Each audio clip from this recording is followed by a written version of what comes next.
췌장암이라는 그 무서운 암이 있습니다. 이 암은 사망률이 거의 90% 이상인데 그 이유는 초기 증상이 거의 없다고 전해집니다. 그리고 이 췌장은 다른 장기들에 좀 이렇게 가려져 있기 때문에 조기 발견이 굉장히 어렵다고 그래요. 그래서 발견되면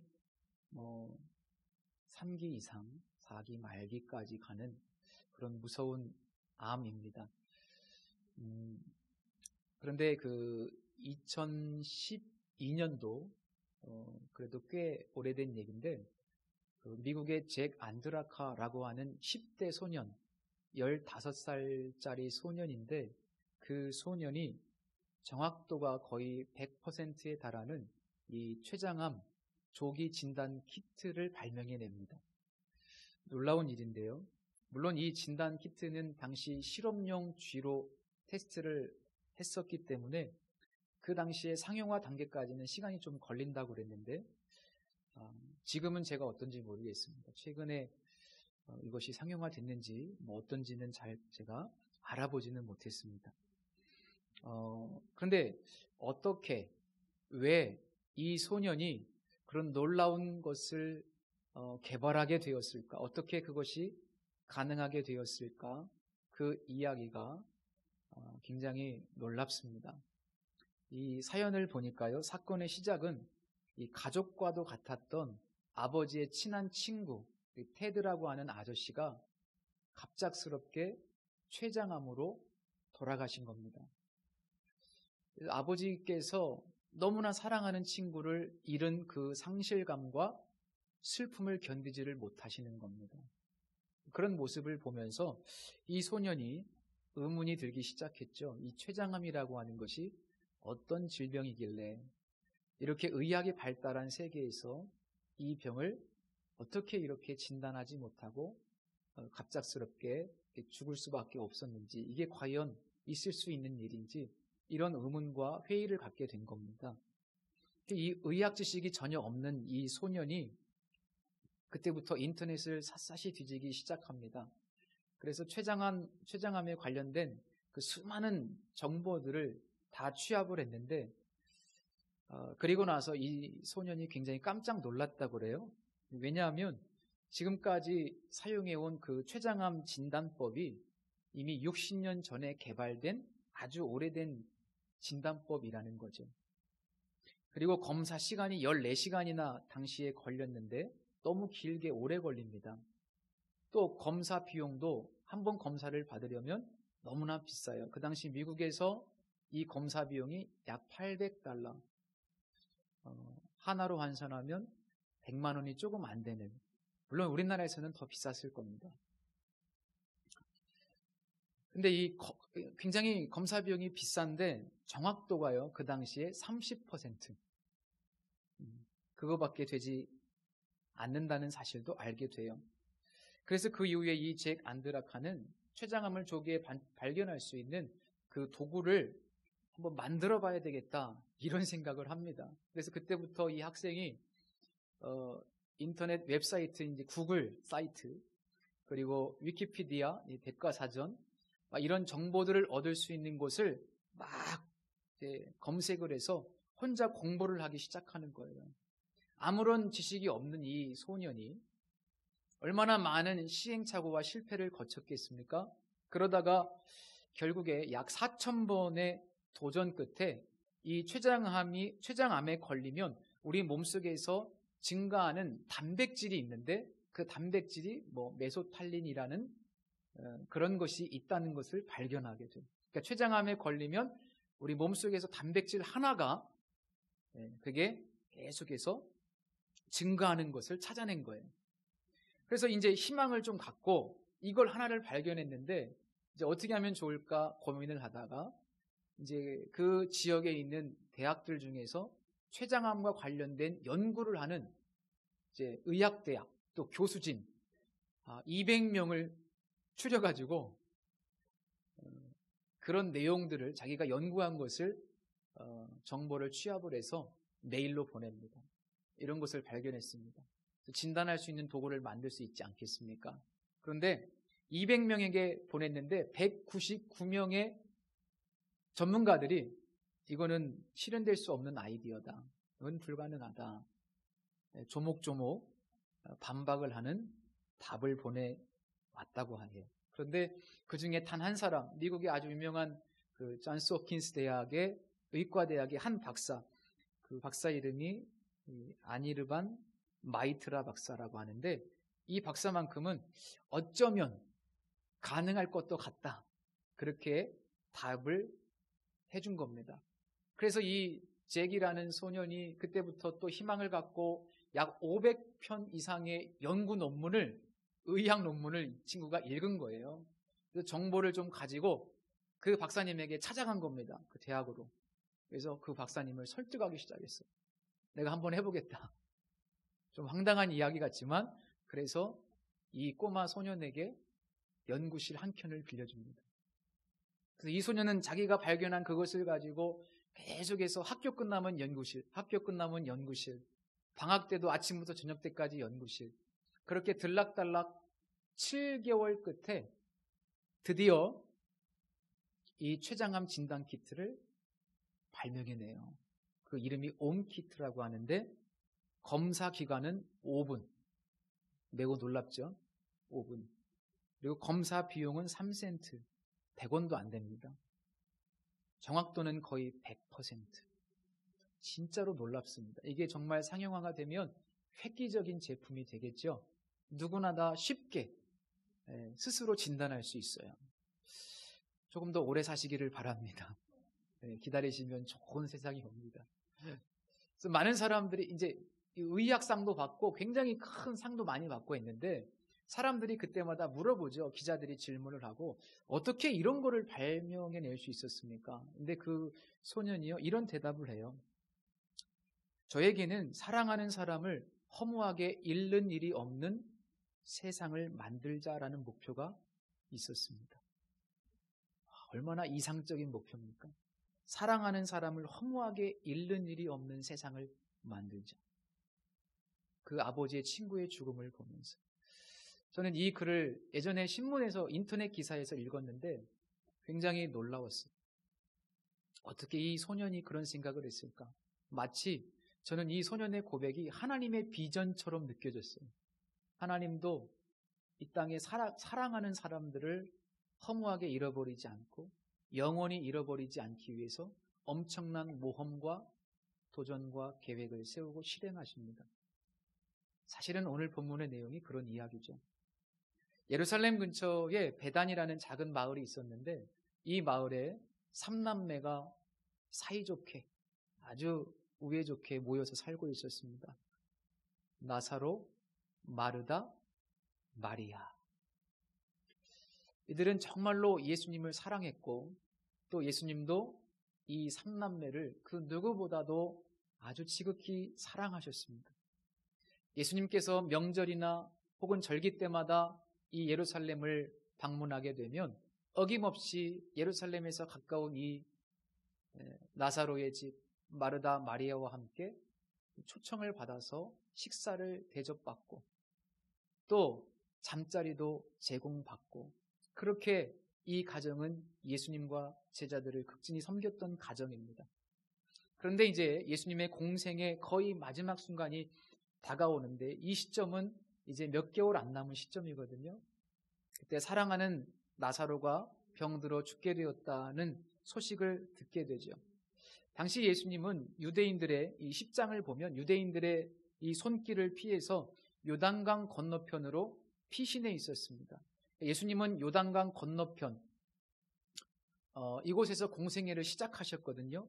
그런데 그 장소에서 공생애를 마칩니다. 이건 출애굽을 상징합니다.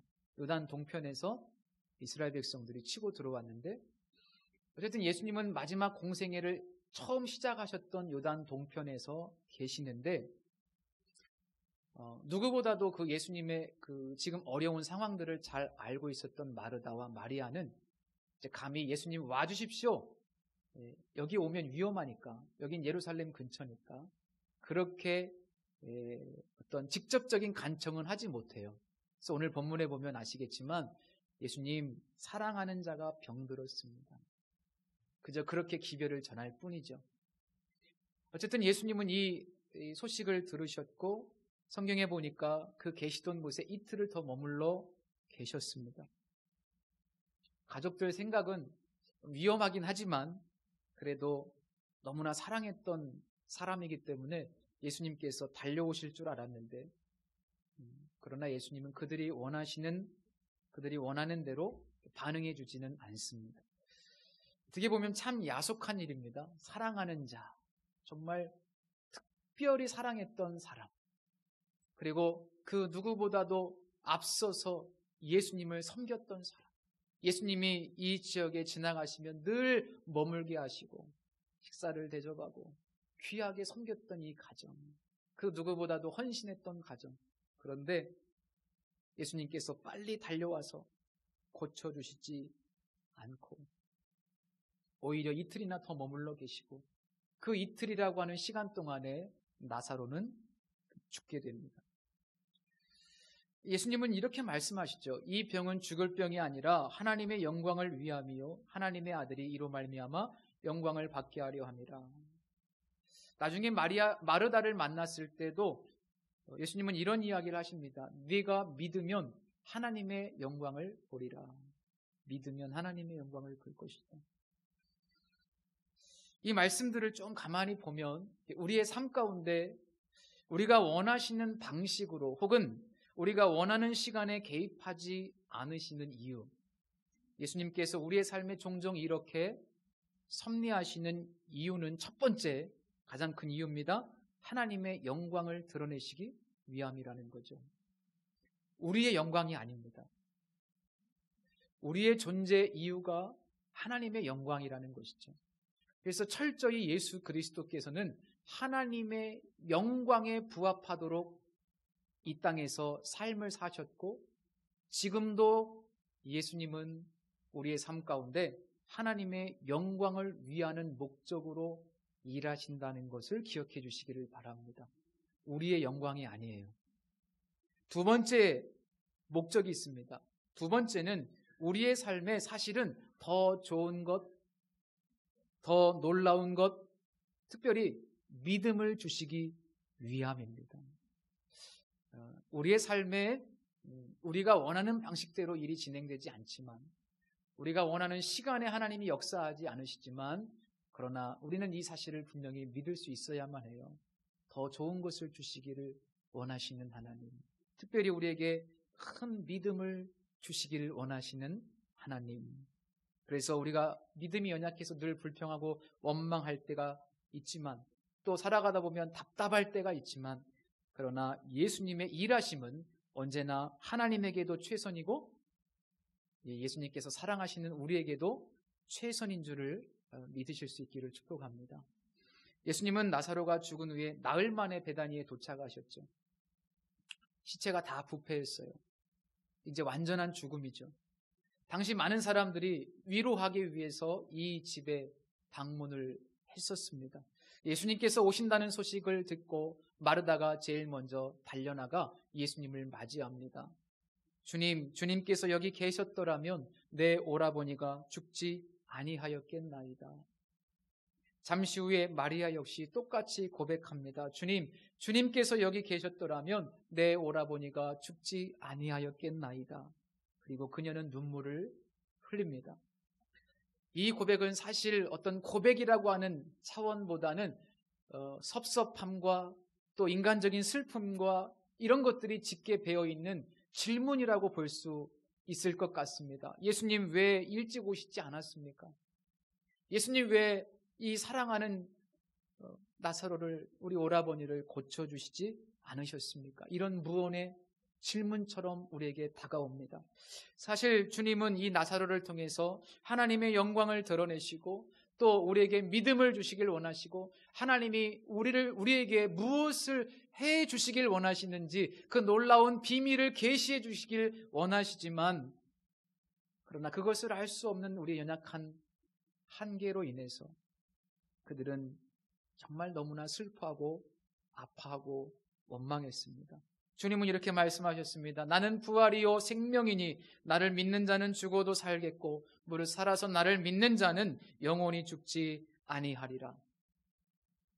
이 마리아의 눈물을 보시고 그녀의 고백을 들으신 예수님은 마음속에 비통히 여기셨습니다.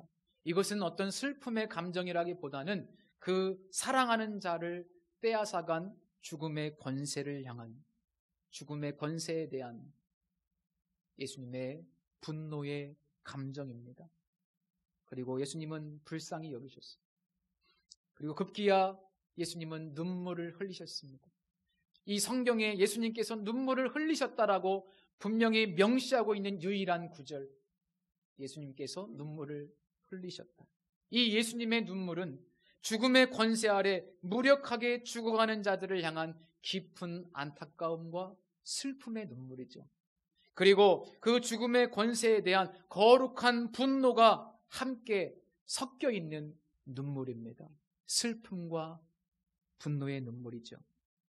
여기서 우리는 우리의 가장 근본적인 문제가 무엇인지를 발견할 수 있습니다. 우리의 가장 근본적인 문제는 뭡니까? 죽음의 문제. 계속해서 죽어가는 거죠. 세상에 있는 사람들 다 죽어가고 있습니다. 죽음의 문제, 그리고 우리의 고통을 고통스러워 하시는 하나님 아버지의 고통을 우리는 이 장면 속에서 발견할 수 있습니다. 무덤 앞에 서신 예수님은 돌을 옮겨 놓으라고 명령하시죠. 그리고 먼저 하나님 아버지께 기도를 드립니다.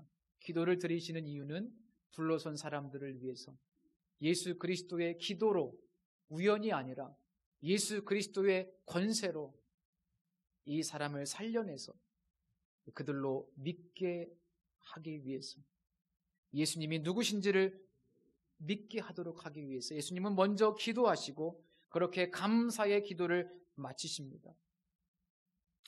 언제나 어떤 상황 속에서도 감사의 기도를 드릴 수 있기를 축복합니다.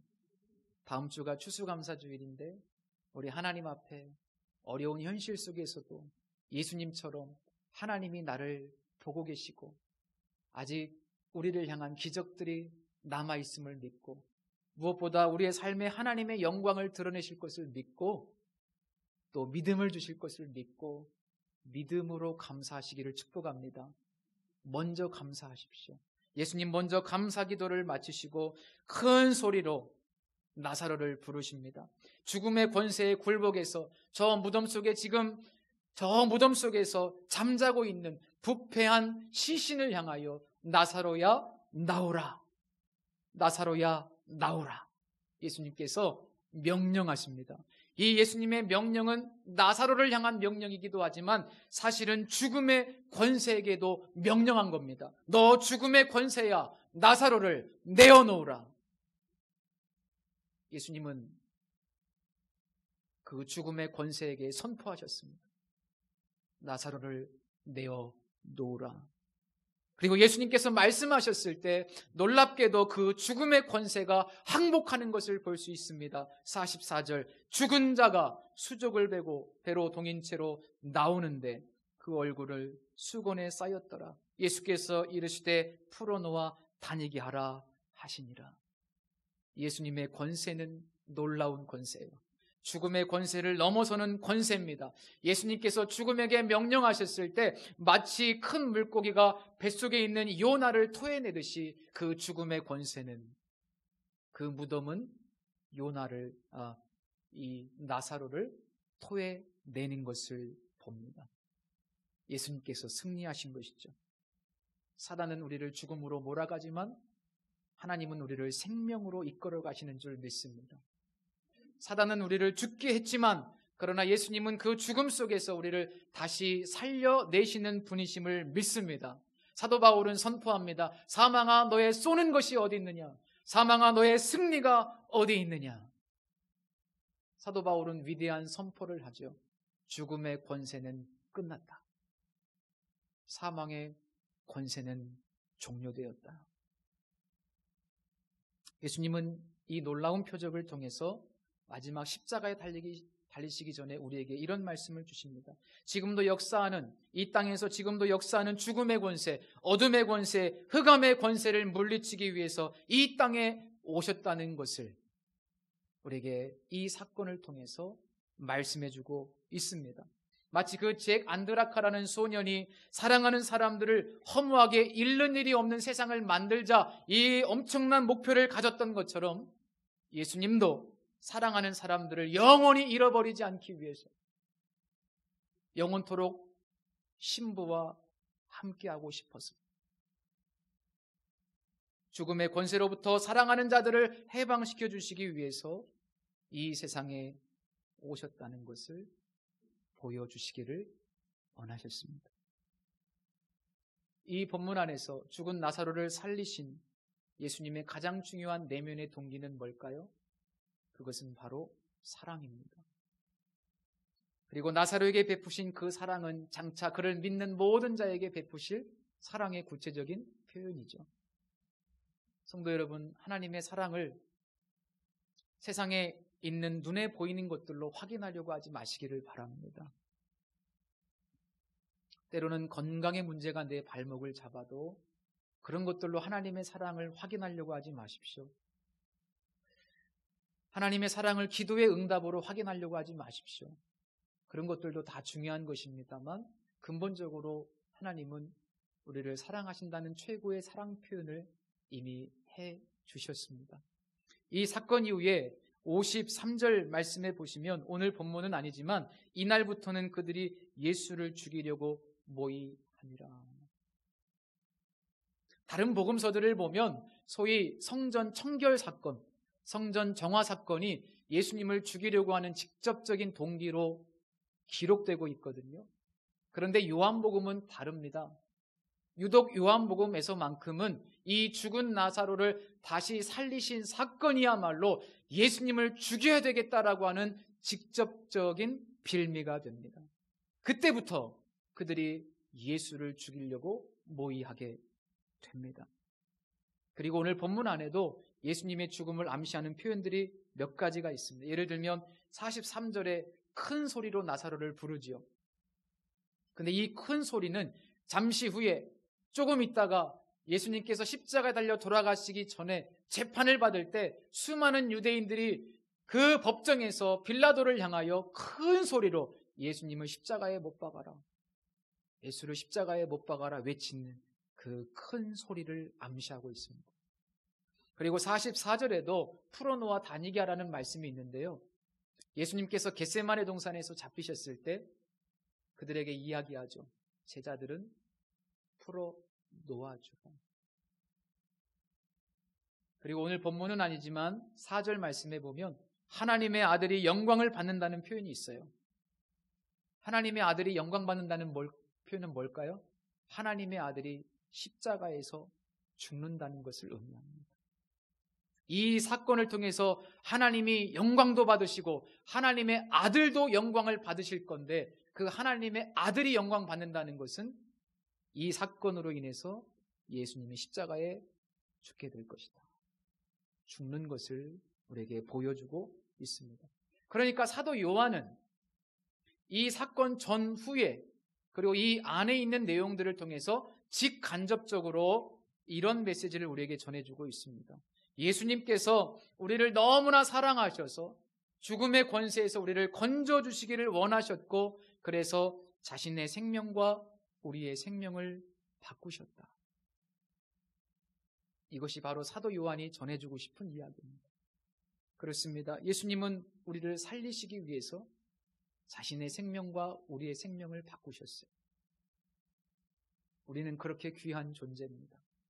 은혜는 결코 값싸지가 않습니다.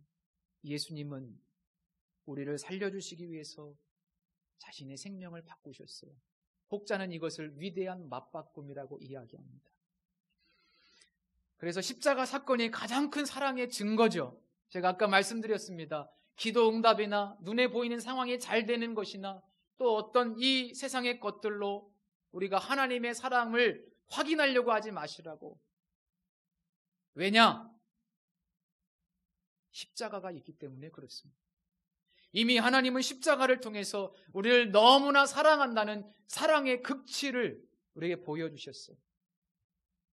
로마서 5장 8절에서는 사랑의 확증이라고 말씀하고 있죠. 하나님이 나를 사랑하지 않으시는가? 잠시 동안 마르다와 마리아도 그런 생각을 했었어요. 원망스러웠어요. 우리가 그렇게 주님을 사랑하고 우리가 그렇게 주님을 섬기고 헌신했는데 우리 주님이 왜 우리를 이렇게 대우하시는가? 우리를 사랑하지 않으시는가? 그런 생각을 했었습니다. 그 순간마다 그런 마음이 우리에게 들 때마다 섭섭병이라고 하죠. 섭섭병. 주님께 섭섭한 마음이 들 때마다 예수님의 십자가를 바라보십시오. 그 사랑의 극치, 나를 대신해서 생명을 맞바꾸신 그 주님의 위대한 사랑을 묵상하실 수 있기를 바랍니다.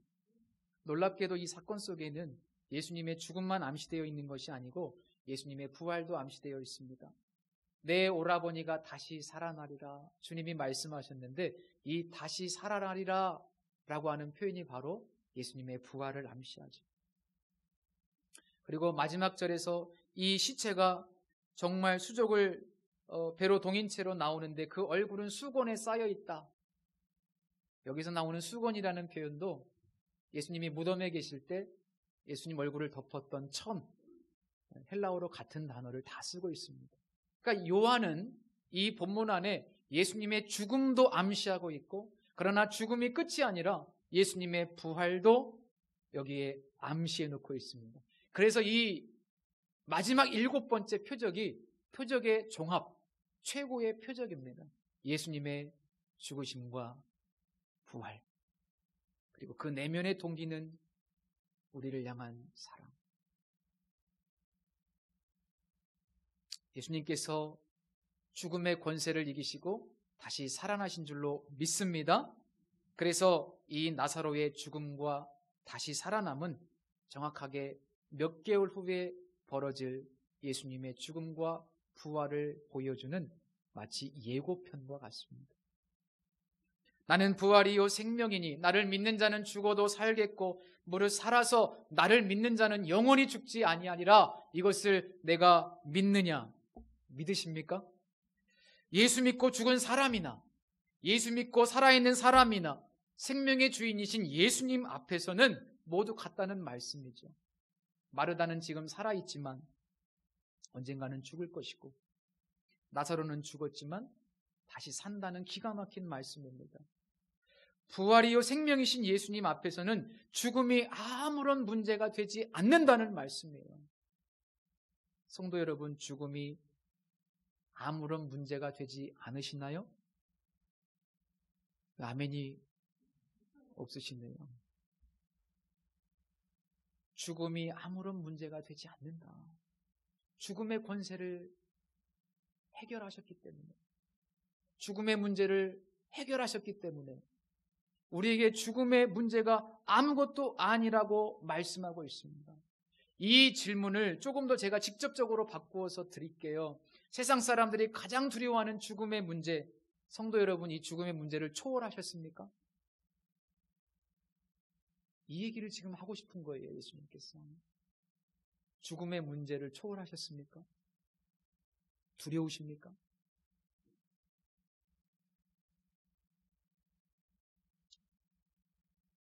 (24절에) 마르다가 이르되 마지막 날 부활 때는 다시 살아날 줄을 내가 아나이다. 적어도 이 순간까지 마리아는 부활이 먼 나중의 일이라고 생각했습니다. 먼 미래에 부활될 줄 믿었어요. 그러나 주님은 그게 아니라는 거예요. 아니, 먼 미래에 말고 지금 바로 이 순간, 지금 이 순간 부활은 우리의 삶에 실제로 일어나는 현재 진행형이라고 주님은 말씀하십니다. 나는 부활이요 생명이니 나를 믿는 자는 죽어도 살겠고 살아서 나를 믿는 자는 영원히 죽지 않는다.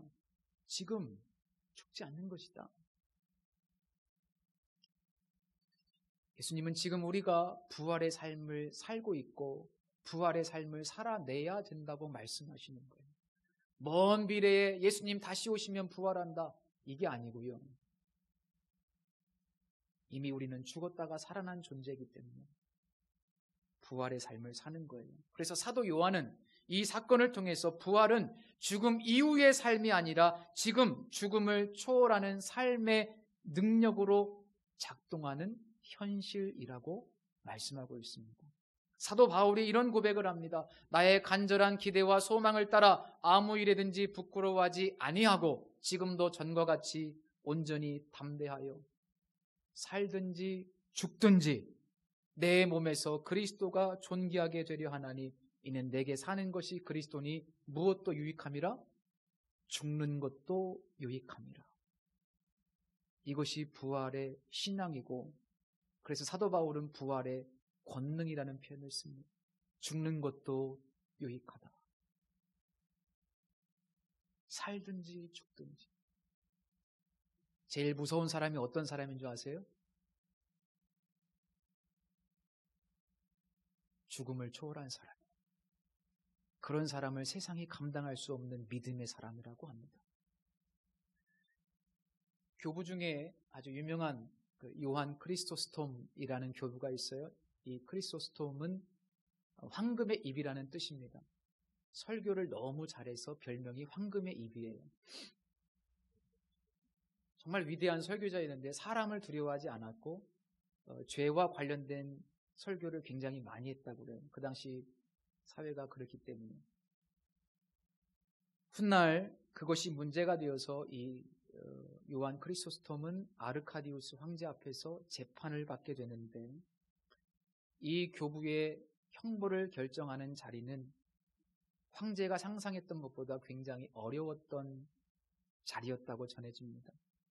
황제가 이렇게 심판을 선포했습니다. 너의 제국으로부터 추방령을 선포한다.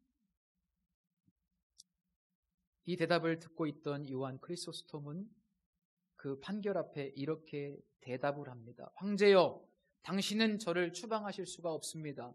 전 세계가 저의 아버지의 집입니다. 황제가 이 이야기를 듣고 짜증이 났어요. 그래서 이야기합니다. 그러면 좋다. 너의 모든 재산을 몰수하겠다. 다시 머리를 흔들면서 이 요한 크리소스톰이 대답합니다. 황제여, 그것도 불가능합니다. 저의 보아는 좀이나 동록이 해하지 못하며 도둑이 구멍을 뚫지도 못하며 도둑질도 못하는 하늘에 있기 때문입니다. 이 교부에게 엄청난 고통을 좀 안겨주고 싶은데 안 통하는 거죠. 그래서 이 황제가 다시 침을 튀기면서 막 소리를 지릅니다. 그럼 너를 독방에 갇혀 혼자 살다가 외로움에 죽도록 하겠다. 이 땅에 너의 친구들이 하나도 남지 않게 될 것이다. 막 협박을 하는 겁니다. 요한 크리소스톰은 황제의 대답을 듣고 빙긋이 웃으면서 이렇게 대답합니다. 그것도 하실 수 없습니다.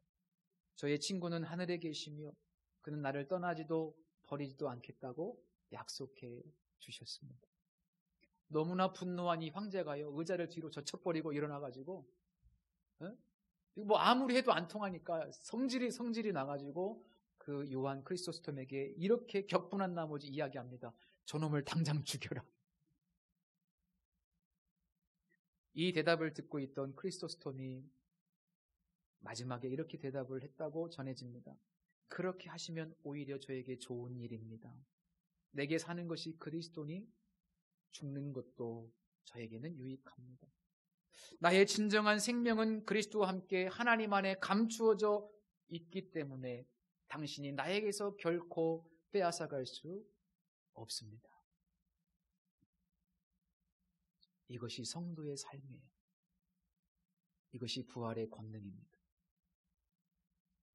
그 은혜가 우리 모두에게 충만하게, 그래서 내가 죽음을 두려워하지 않고 살아서 나를 믿는 자는 영원히 산다는 이 말씀 속에서 두려움 때문에 믿음을 타협하지 마시고 하나님의 기준인 말씀을 포기하지 마시고 오늘도 믿음으로 승리하실 수 있기를 주님의 이름으로 축복합니다. 기도하겠습니다.